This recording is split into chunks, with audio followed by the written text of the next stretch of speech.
WebEx is recording now this last webinar, which is dedicated on the topic of research quality. To be perfectly honest, this will be a bit more theoretical webinar. I do have some examples of the different quality items that I have in store for you, but I realized that in comparison to the previous webinar and the webinar before, maybe this one will sound more abstract and more theoretical.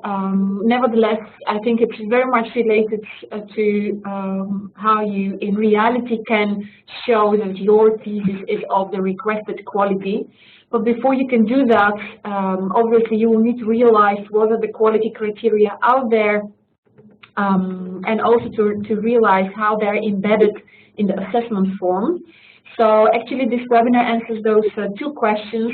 So which research quality standards are there, and how can I show that my bachelor thesis meets these standards? So those will be the guiding questions for this webinar. And I'm convinced I'm going to fit in even the lost time now that I have today. So let me keep an eye on it by using my work. So let's have a look first at which research quality standards out there. And well, it is important before we start talking about the quality criteria, once again to remind ourselves of the definition of practice-oriented research. As you are engaged in conducting practice-oriented research, and I'm sharing this with you because unfortunately I will say the majority of the textbooks related to research usually use research quality criteria based on theoretically based research and less on practice-oriented research. So before we can put in perspective all the different quality criteria, it is important to realize what was actually practice-oriented research all about. And I'm going to use a definition of a paper which I will share with you as a link to the slides of this webinar. A paper from Blijenberg, Corgelis, and Verschuren. Verschuren is definitely an academic which works in the field of practice-oriented research, and it's a very easy read related only on quality in practice-oriented research. And in that paper, basically, they define that type of research as research that involves research with a primary aim to support a practical problem to be solved or a decision to be taken. So think of the starting points which we used in order to define the type of thesis. They very much relate to this definition. With a practical problem as contrasted to a theoretical problem, we mean a problem that calls for an intervention or a new artifact in order to change reality in a desired direction. And we've been talking about interventions through the bachelor thesis course, but also in the course of these webinars, and the type of thesis that you can make. We need to skip my Arbor help of healthy use of my desktop. I'm sorry for that, it's centered on my screen. So here we go. We talk about practical problems and interventions which need to be designed in order to solve those practical problems. So if you look at the criteria as they're out there related to quality, we can recognize two major types of criteria. The first one is the group of criteria characterizing the actual outcome, so the product, the report you're going to produce. At the same time, in research, it is not only about the outcome, so the type of intervention and the report at which you're going to deliver and hand in at the end, but also about the quality of the process which led you to producing that report. So it goes without saying that you can recognize a different group of quality criteria which are mainly characterizing the process of conducting research of high quality. The first three types of criteria characterizing mainly the outcome are defined as being utility, validity, and reliability. And maybe you recall that in previous years we've been talking about validity and reliability, maybe to a lesser extent about utility. That's why today I'm going to start with talking about that specific one. And the second group of criteria been defined in a code of conduct, which are serving professional and societal interests, being respectful, being careful, having integrity, and justifying choices and behavior. More about them later. So let's have a look first at the 3 criteria which are characterizing the outcome, the report which you are going to produce. And the first one that I would like to take some time talking about is the one of utility. I think that one is a criteria which very much characterizes practice-oriented research. Utility actually means implementary validity, another word for it. It also means practical utility. In some of the papers, that's the wording used, practical utility. And when we talk about utility, we think about answers of those 2 questions. How is the knowledge which is produced in the process useful for the problem it plays? How is it useful to create a prototype, an artifact in the definition? And how can we show that this prototype which is developed will function well? So when we talk about utility, we talk about the application, you can also say, of the advice that you're giving, of the business model that you have been defining, of the prototype which comes out of the design process. Another way of addressing this issue is to ask yourself, how is the generated knowledge and insight not only valid and reliable, which are, I can say, rather traditional quality criteria, but is it also robust for the society? That's another way of looking at it. And robustness in this sense means, again, how can what comes out of the research process be applied in real life? How does it have a meaning for the specific context that you're working for? And by context, I don't necessarily mean a case company, but I mean also the industry as a whole. If we look further, especially that paper of Verschuren et al., which I will share with you, I think they came up with 3 more specific criteria related to utility, and they call them verifiability, comprehensibility, and acceptance. And they're very, very logical if you think about them, but I think they're also rather straightforward when you want to show that your report has practical utility. And once again, you can think, and how am I going to do that? So if you look at those 3 sub-criteria, it will become a bit more easier to explain that if your report meets that criteria. Let's look at them.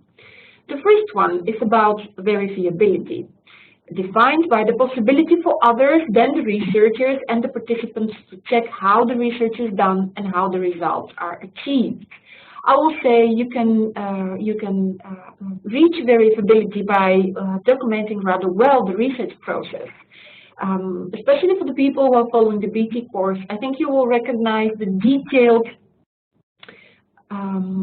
methodological steps which we asked you to describe, which very much contributes to this step, to verifying and also being able for others to follow all the steps in the process that you have done, where you have to write out what is the data collection instrument that you're going to use, how are you going to distribute it, what is the type of data that you are going to end up with, how are you selecting participants for your study, why those specific participants, if it's a qualitative study, what makes them knowledgeable, if it's a design-oriented study, why are they important stakeholders in the process, and so on and so forth.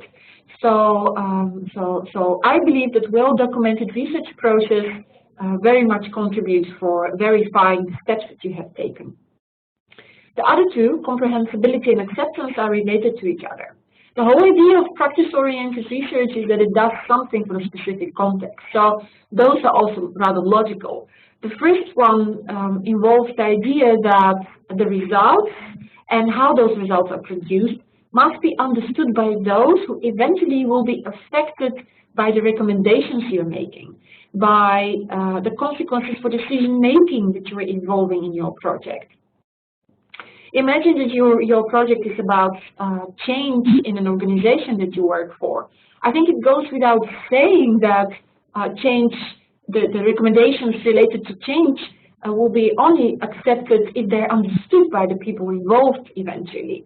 And one very straightforward thing that you can do is to use common sense language, especially when you work out, for instance, implementation plans, when you also describe the results of your analysis or the findings as such. The other criteria of utility is acceptance. It is believed that people also have to accept what you're recommending and not only understand what it is all about in order to actually commit themselves into working with those advices that you're giving, into putting effort and energy in working with the prototype that you're suggesting for a new waiting area, for instance, or a new training manual for that matter. So in this sense, we talk about emotional support. We talk about people seeing how the recommendations or the results that you are coming up with are legitimate for their work, for what they want to achieve on a daily basis or on a long term for their companies as well. And one of the tips given in that paper that I'm using for this is, for instance, that the people are agreeing on who needs to be selected for your study. So who needs to participate in a study, especially if your study concerns one organization, that can very much indeed influence the level of acceptance of your results. So the very, very first general criteria about the product that you're delivering in your research report is utility, and I start with utility on purpose because I think, as I said, in the majority of the books it is neglected, especially when it comes to the type of research you are getting engaged. The second important criteria is the one of validity. Well, generally speaking, validity relates to the measures that you are using in your study. Does a measure of a concept really measures that concept is actually the question that you can ask yourself. And one quick and dirty way to answer that question is to use common sense, what we call face validity, and to think of the quality of the indicators that you are using and if they make sense. I like to use a lot the idea of trying to find out how religious somebody is. That's the concept of being religious. And you can think of many different indicators of measuring if somebody is religious or not. And one, for instance, can be a quite commonly accepted criteria of being religious. I'm not saying that's the only one, it's just an example. For instance, of a frequency of a church attendance, frequency of a mosque attendance.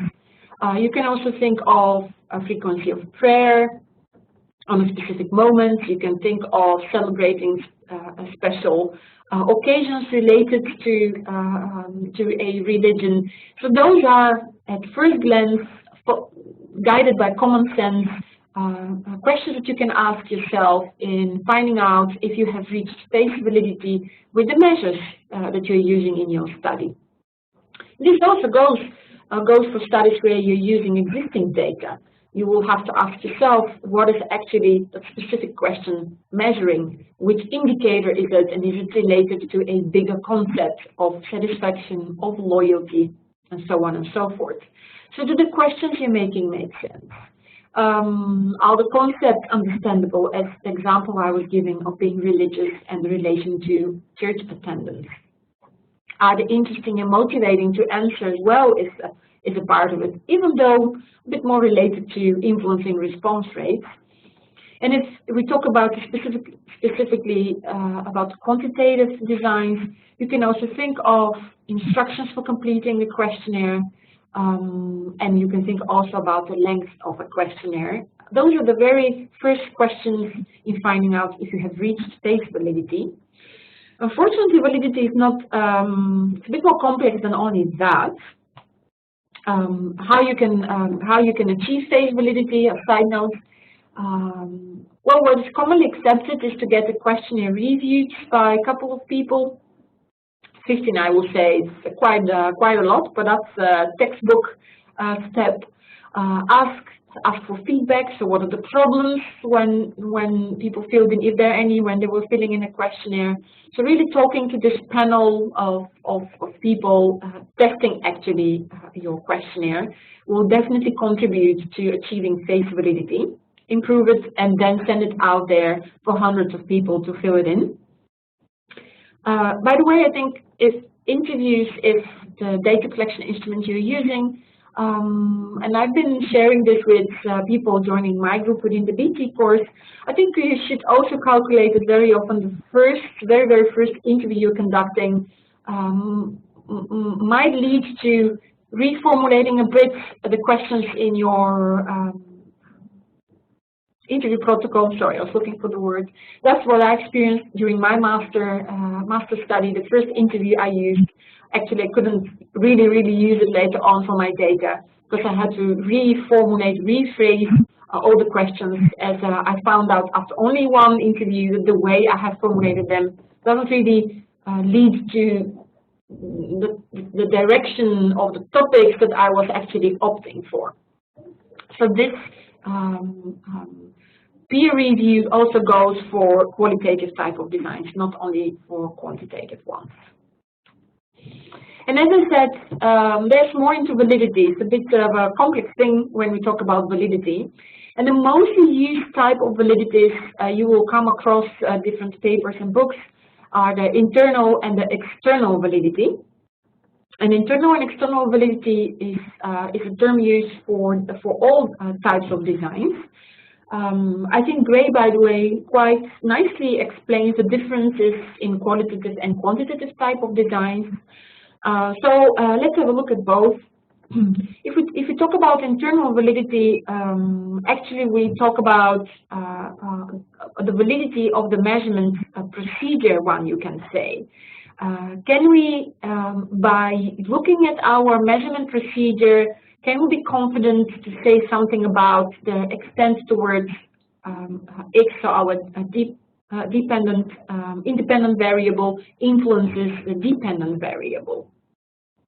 Can we say something like that? I was also thinking of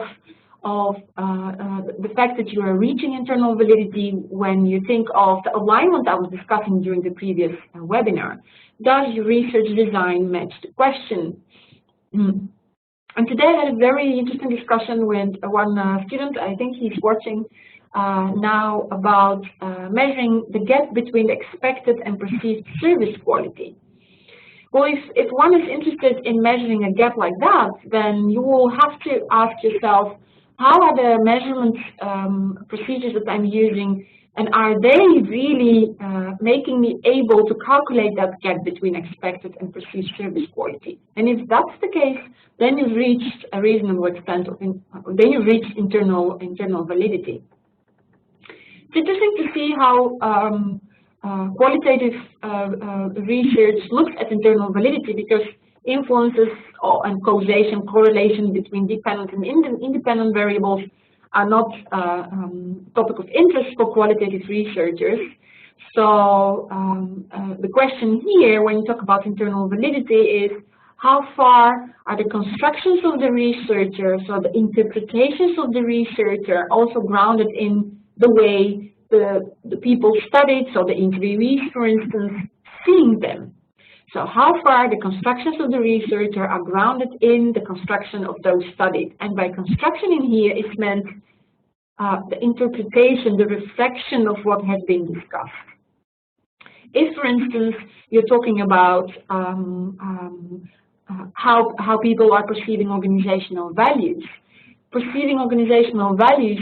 and the way participants perceive them, you as a researcher really want to be certain, to a certain extent, that the way you have interpreted the perception of the interviewees is the same way as they see those organizational values.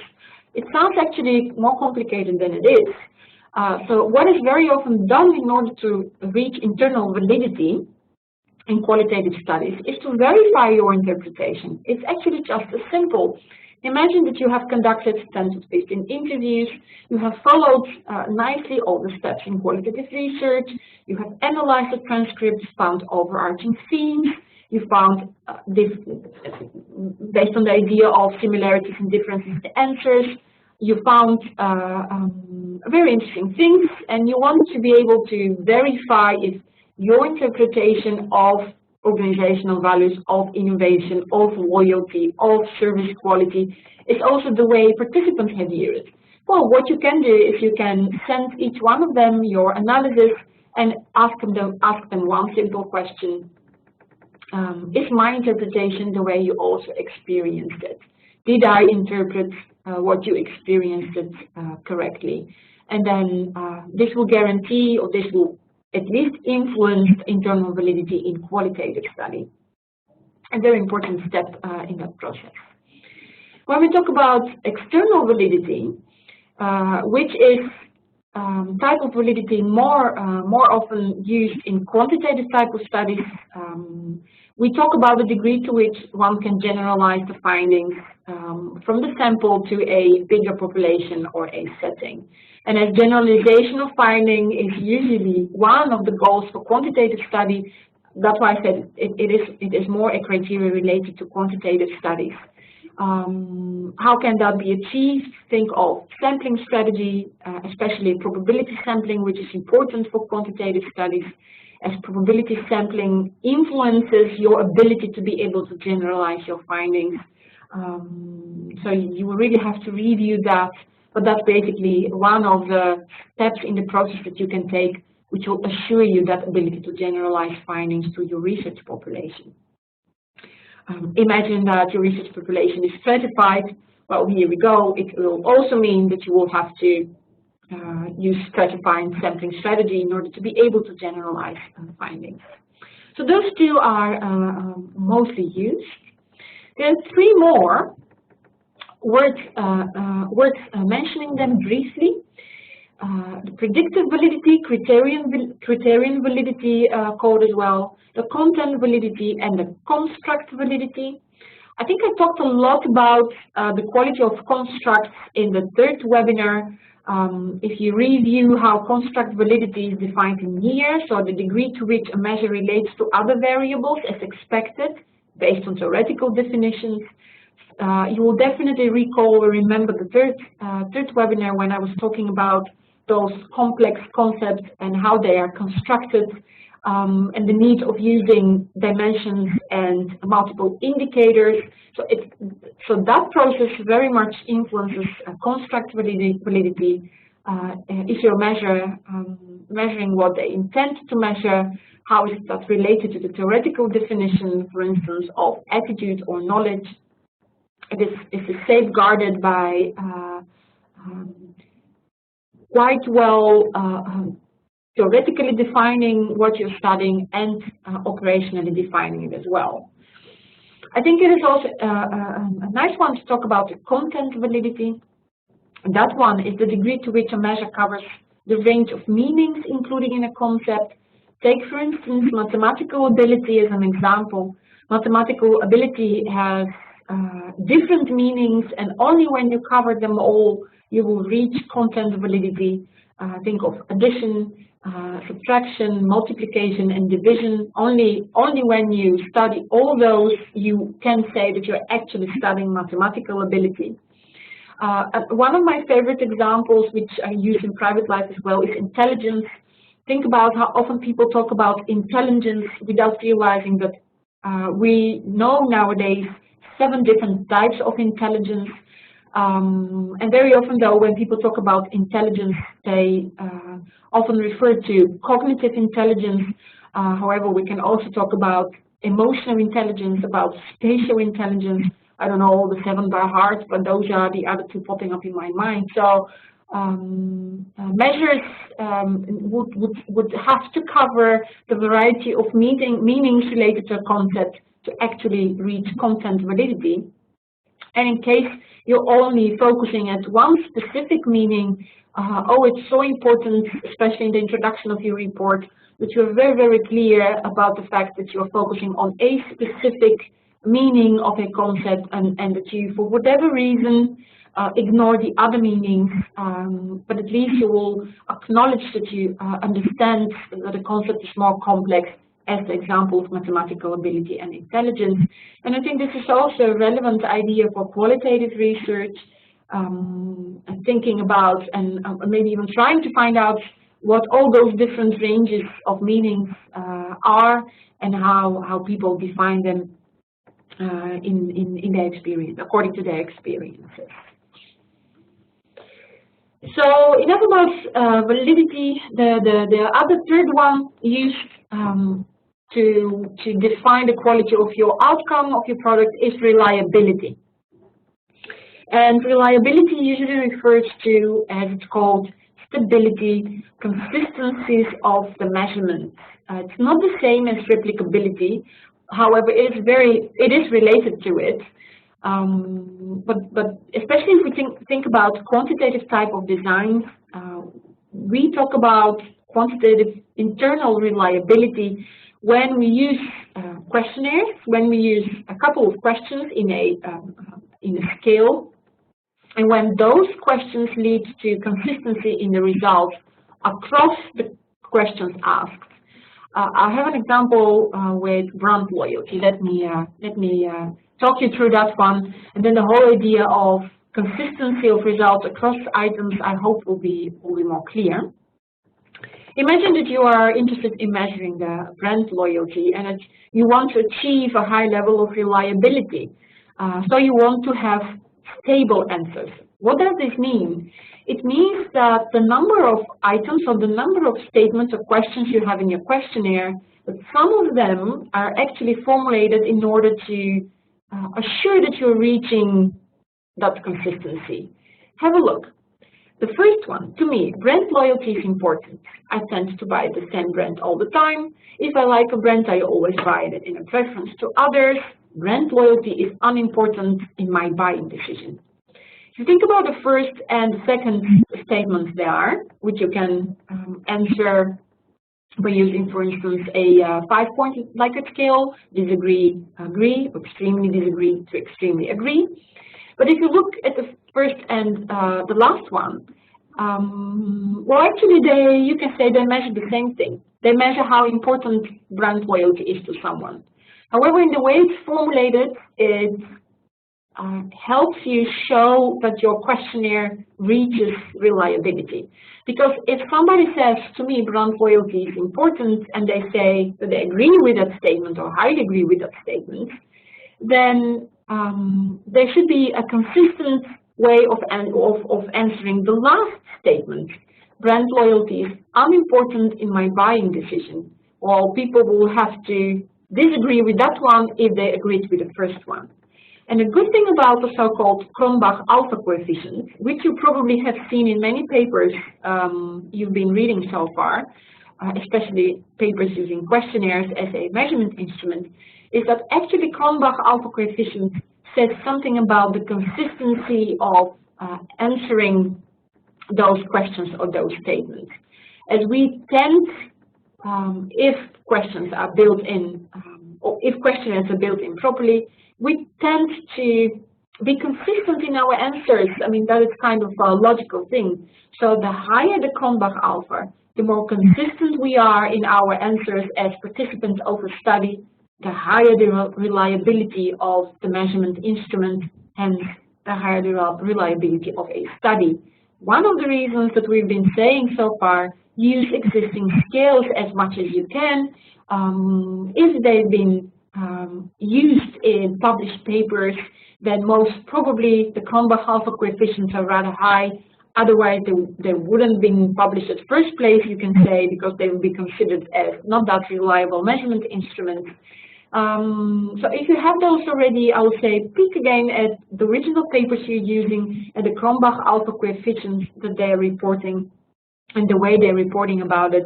You'll be able to say something about the reliability of the measurement instrument you are using.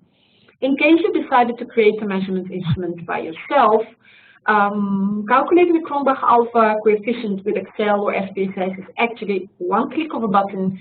So I strongly advise you, if you get to that point of designing a questionnaire yourself, to also calculate the Cronbach alpha coefficient. It will definitely help you to explain how reliable your measurement instrument is. The idea of reliability is also used in qualitative studies. Differently though, because we don't talk about such kind of quantitative measurements, and in fact, consistency of outcome, of repeatability of outcome is not even an issue because of the fundamental understanding of what qualitative designs do for you. If it's all about understanding the underlying meaning of behavior, the underlying meaning of experiences, you cannot reach stability or consistency of results because they will be all very, very different. However, reliability is a criteria of quality in qualitative designs as well, and again, used differently. In such kind of designs, we say that we can reach reliable results and we design reliable studies if we take the idea of triangulation into consideration. And triangulation in here, there are some very interesting short clips in scalable learning. For the people who follow the course, I strongly advise you to have a look at those. But the three examples of types of triangulation that you can use and in your studies, for instance, are the first is the idea of triangulation of data. Gathering data at multiple times, gathering data at multiple sites, so using multiple cases, for instance, but also gathering data at the different levels within organization will lead you to triangulation of data. And by different levels, I'm talking about individual, departmental, and more organizational level where we think of CEO, for instance, or the top management for that matter. Reliability in qualitative studies is also reached by using multiple investigators and comparing their interpretations. It is also reached by using multiple methodological approaches. And by that I mean, for instance, using end interviews, end participant observation, and focus groups. Those will be ways to reach triangulation or methodological triangulation in that matter. So those examples in those designs when we talk about reliability. Once again, I think Gray describes these quite nicely, but especially those three are the ones which, to me, sounded suitable for your project as well. So, so far about the three quality criteria related to the outcome of your research process. I thought I had a paper here as well, but somehow I don't see it anymore. No. But I'm definitely going to share that paper with you where I have some of the utility definitions in the webinar when I will when I make it available on YouTube. So let's have a look at the other group of quality standards, you can say, the second type of quality standards. And as I said in the beginning, those quality standards are related to the process of you producing that research report, the process of you writing the bachelor thesis. And for that particular reason, I'm going to use the Code of Conduct in Applied Research for Professional Higher Education. Yes, we have such a Code of Conduct, which I strongly recommend all of you to read. I'm going to share it with you in a second, but it's rather detailed for those 10 minutes, 15 minutes we have left to go through it one by one. And I also believe that it's rather self-explanatory, so I'm only going to need to pick some of the items in it. But this Code of Conduct actually quite nicely shows you what are the actions that you can undertake and how they related to each of the 5 rules as formulated. And those rules are really rules related to behavior, desired behavior. And the whole idea behind those rules is that they will, for sure, they will ultimately lead to also the product quality. So they will ultimately lead to you also reaching writing a report of high quality, so one of high utility, validity, and reliability. So they go hand in hand. Let's have a look at them. I think I have them outlined here. Here they are. So the first one, serving professional and societal interests, being respectful, as I said, being careful, having integrity, and justifying choices and behavior. Let me open it for you. There it is. It's a rather short one, and I'm going to scroll down to a table with actions related to it. It's a very good read, especially when you think of all those criteria and how they relate to your product. And don't get confused by the title, because this is code of conduct not only written for professors and researchers, but also for students, and that is literally said so. There it is. I'm going to take the first one as an example. So the first activity which this code of conduct, for instance, is suggesting, and how it is related to those 5 rules of behavior, it's an interesting one, and it's also very much already gives an answer to the second question of this webinar, and is how can I show in my bachelor thesis that I've followed those rules of behavior. And I hope you agree with me that the majority of those rules are quite well embedded in the assessment forms. I will open one in a minute and have a look together what I mean by that. But if you take the first activity as an example, so the first one related to developing a problem definition in a research question.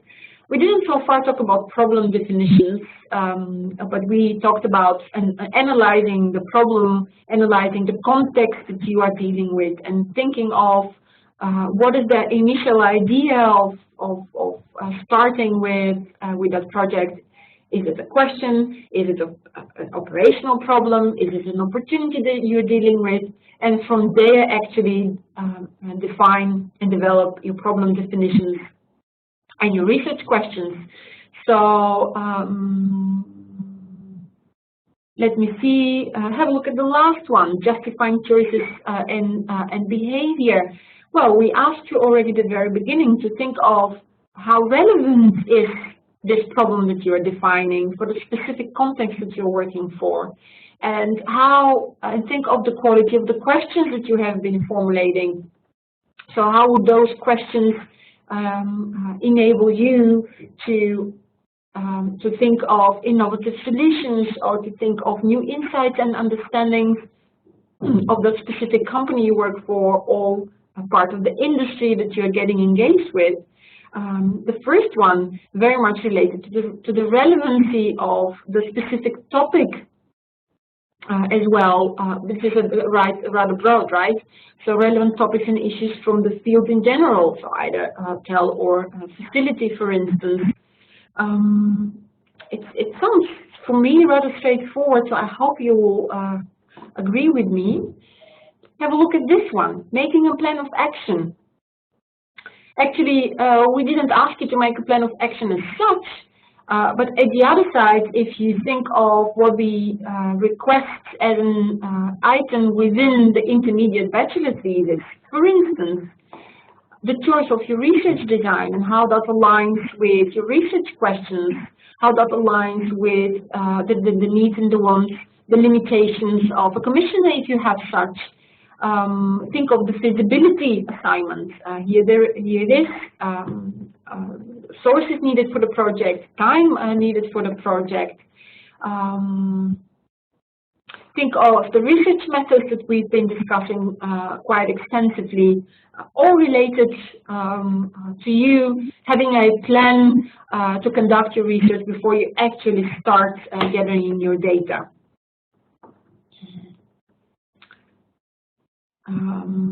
We also talked about this, the independence in the choice of methods.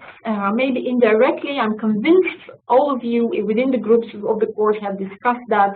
I very often use the metaphor of, which is Mr. McKillop's metaphor of you suffering from a solution fever, and especially if you work for a commissioner, often you have a solution in mind.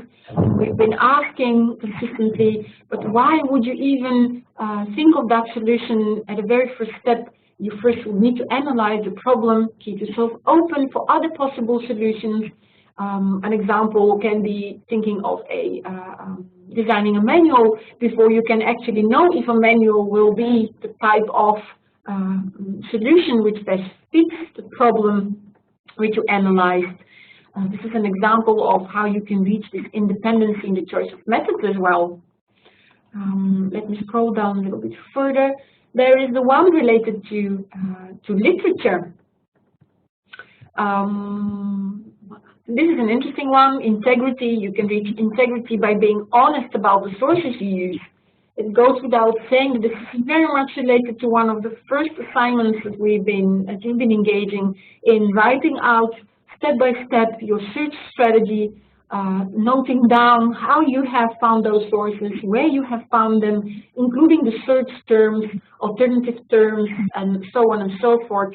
So I see directly how all the steps that you have been taking so far, and you still will undertake many, are actually helping you to say, yes, I am working towards producing a product of high quality because I can show that I have integrity in the process. I've been careful when it comes to, for instance, privacy of participants, that I've been respectful to all the tradition in the literature, and I very well documented what I've done so far, and so on and so forth. So maybe so far you were not aware of the fact that you are actually following those rules guiding your behavior, and I hope this document and this short webinar will help you when you reflect on what you have done in your report, to find also the right words to explain that you have well, worked rather following those accepted rules of behavior. Let's go back to my PowerPoint. And I think so far I'm coming to the last link I wanted to make with quality and your assessment. And for that purpose, I'm going to use the advisory reports. I mean, I do realize that some of you are engaging in writing business plans on design reports, but I think the basic idea of quality and assessing your reports is applicable for the three types as well, and not only for the advisory reports. And I would especially like to have a look at the recommendations part. And this one. I think there's one more coming. Let me scroll a little bit. This long PDF. Yeah, there it is. And I'm using advice and recommendations for a particular reason. If you're writing a business plan, then picture now your business models. If you are involved in design reports, think again of the prototypes that you're suggesting, and go back to the first quality criteria that I talked about, and the one related to utility. If you think that utility is about showing how your outcome can be, how it is useful and relevant for practice, for the hotel or facility industry in general, for one specific organization or for part of the industry, and you look at how those assessment criteria in this part of the form are formulated, they very much actually help you to reach a high level of utility. Have a look here. Are the recommendations relevant in the light of the context? Are they practical and realistic? Are they given recommendations driving change or otherwise innovative, as innovation in fact is an important item when it comes to the types of advices that you're giving and the types of interventions that you're producing. Have a look at this one. The applicability literally formulated like that. So can the advice be implemented, and with what consequences? Is there a specific achievable and relevant implementation plan? For those of you who are not working for one commissioner but are working with more cases within the hotel or facility industry and still writing an advisory report, I think you can still work out properly the application of your advices by, for instance, taking as an example one of the case companies which has been part of your investigation and work out an implementation plan for them. At the end of the day, it's important that you show in your report and during your defenses that you are able, not able, but that you understand what are possible consequences of your advice for practice, and if you use a specific organization or type of organizations for that matter, you will give yourself the chances to show that you understand what utility means when you specifically talk about the applicability of results. Think of how your results can be comprehended and accepted by the people affected by it. I'm convinced during your defenses, such kind of questions will be part of the questions asked by the assessors, and you will have to be able in common language explain how you think that will be accepted and understood by the people involved. If you convince external assessors, I'm convinced that the people affected by your results will be also convinced and who understand what you're talking about.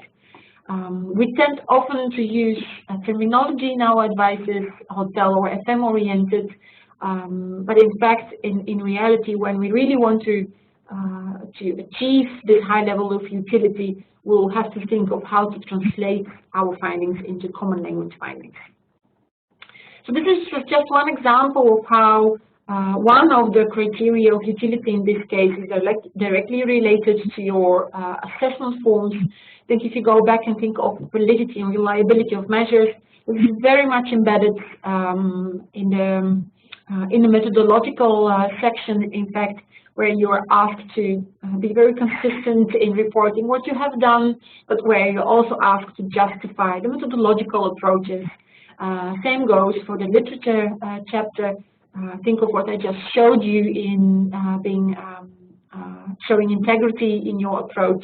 The way you and the type of resources you report upon will for sure show if you have been respectful when you dealt with the literature, and if you manage to well, justify the choices that you have also when you structured your literature review.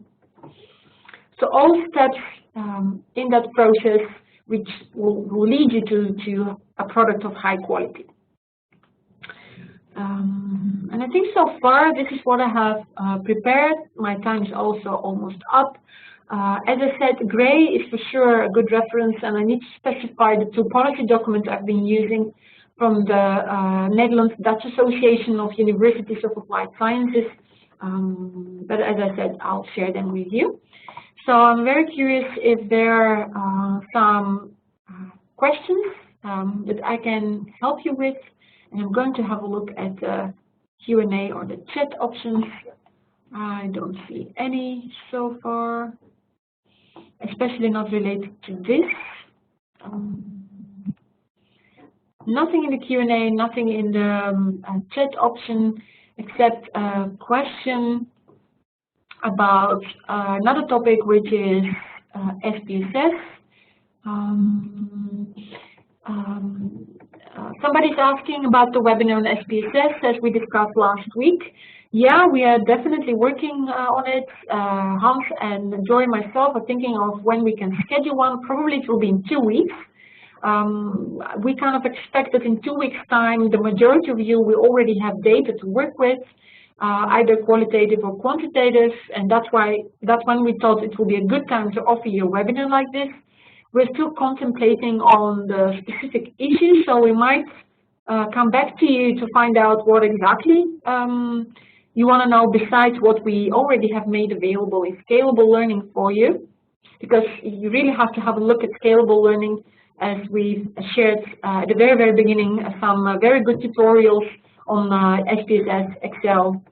Nothing yet on qualitative software, so that one is coming for sure as well. Well, I think for now, so far so good. So I don't see anything else. I would like to thank you for your time, and also at the beginning of this webinar, and I'll definitely see you around. Thank you. Bye-bye.